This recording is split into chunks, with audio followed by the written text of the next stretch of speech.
Hey everyone, welcome back to Low Budget Logistics, your logistics and supply chain explainer. First, thank you so much for the growth of the channel. It's been just absolutely fantastic, completely staggering. And like I said last time, I had to get a haircut because I gotta go get headshots because I'm on an expert panel. I also need to make a logo now, which is wild to me. But the expert panel I'll be on is in it's in a few weeks now, mid-October or late October.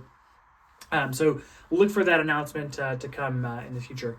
But please continue growing the channel. Join the party. Have fun. Come be one of the legends with us. So like, subscribe, do all of the YouTubey things. All right, so today we're going to be talking, as you can tell, we're going to be talking about innovation, which is extremely important in the supply chain for a lot of reasons. But today I want to talk about what does it mean? How can you be innovative in your world?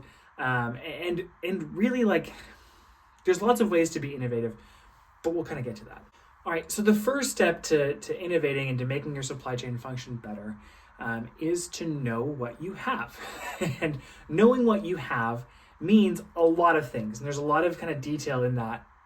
But mainly, you need to know what your stuff is, right?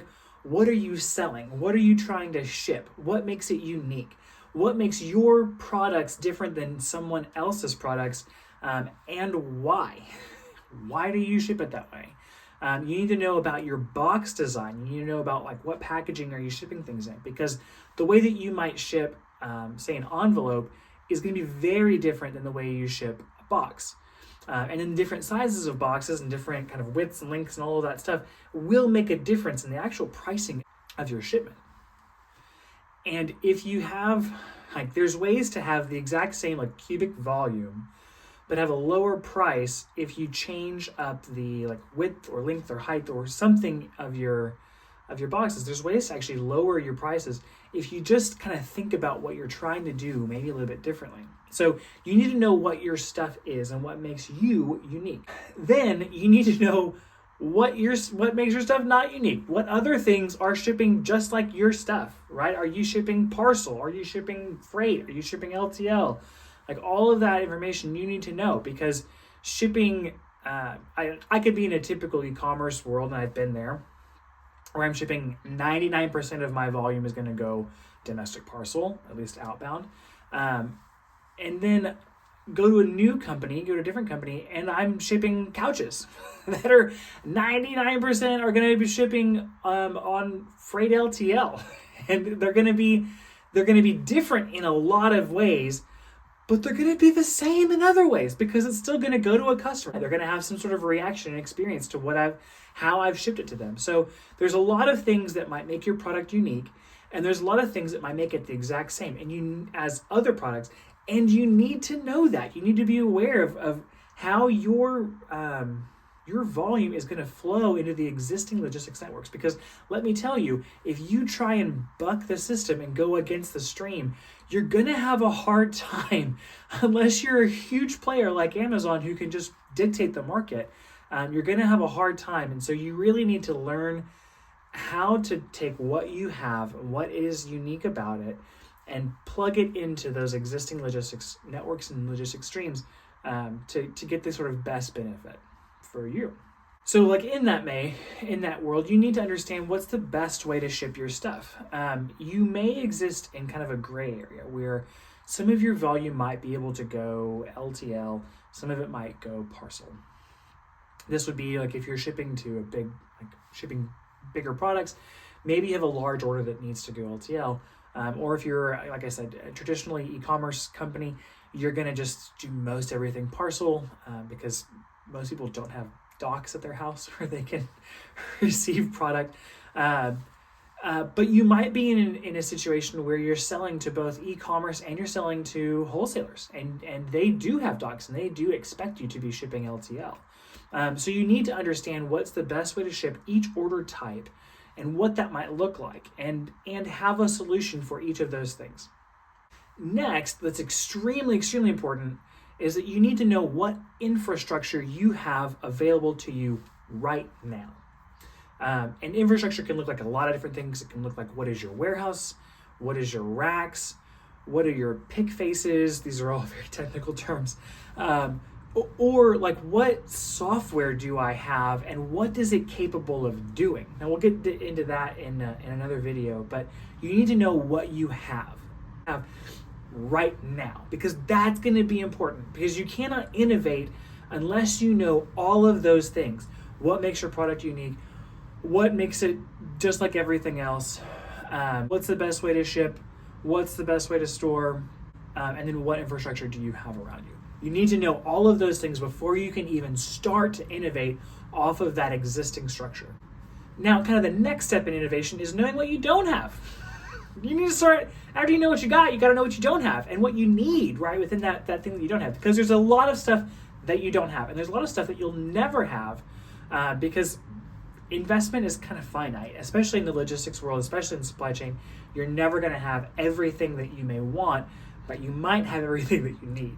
You just may have to look for it a little bit. So the first thing you obviously need to know is, what do I not have to get my job done?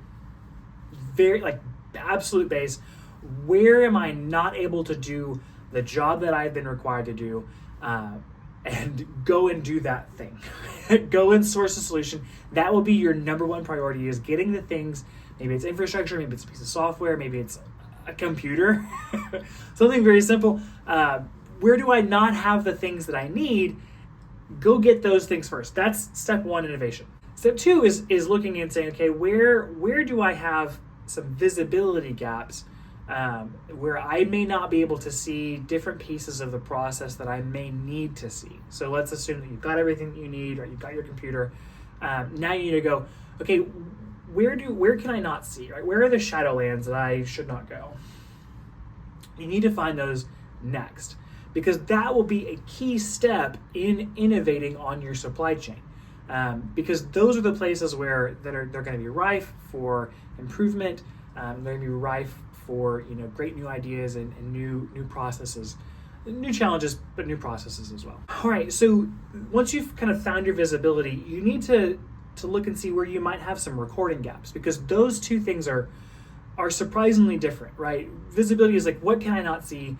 Recording is, what am I not tracking? Because and that's going to be important, because there's a great quote of that I'm going to butcher it, but there's a great quote that says, you cannot improve things that are not measured. You can't measure things unless you track them over time. So what are you not tracking? What are you missing? And where are you sort of lacking that ability to control what's going on? So a great example of this, in a former life, I was shipping a high volume of domestic parcel out of one warehouse, and I was shipping most of it FTL before our zone skip injection. This is a lot, stay with me, across like 11 different injection points. There's a lot of places for that to fail. One of the key things that I did not have both visibility and recording on was, when is a package put on a truck and what truck is it put on? I did not know. I had a good guess because there was a process right before shipping that would capture individual packages, and I could know, okay, this box went through this package scan at this day and this time, and I assume that it got onto this set of trucks that I have visibility on. I know when this truck left, I know when it got packed, and I know when that truck delivered. So I'm making a logical guess that package got on that truck and went to this location. But I didn't really know, because things happen in the supply chain. You're going to be working with temps. You're going to be working with people who just forget. And when you're working with 1 million boxes like I was working with, stuff gets lost, stuff gets mishandled, stuff gets, put in the wrong stuff. And so it sort of might take a little bit of time to really figure out what's going on. And so that was a major issue for us, is knowing when packages were physically leaving our building. And so we started walking down the road of innovation and saying, hey, this is both a visibility and a recording gap for us. It is needed to do our job well, to know where things are in the shipment lifeline. What is the expected customer experience? It was very important for us. And so we started walking down that path and saying, okay, what do we need? Well, we need to do that thing. We need to have another scan right before a box goes on a truck. And we went, okay, at 1 million packages in a 6-week period, that's going to be difficult. So there's one of two ways. Either I give every temp who's working that day a hand scanner, and it's going to scan every barcode, or they're going to scan every barcode, which is a lot, or we get a tunnel that scans every package that runs through in a day. Also a lot. Both of those were going to require either an investment of time, and it was going to potentially, like, if every box is going to get scanned, it might slow up processes and it might cause log jams further back in the fulfillment timeline, or they might get lost. There might be lots of issues for it. They could get double scanned. There's lots of issues that could come up from there.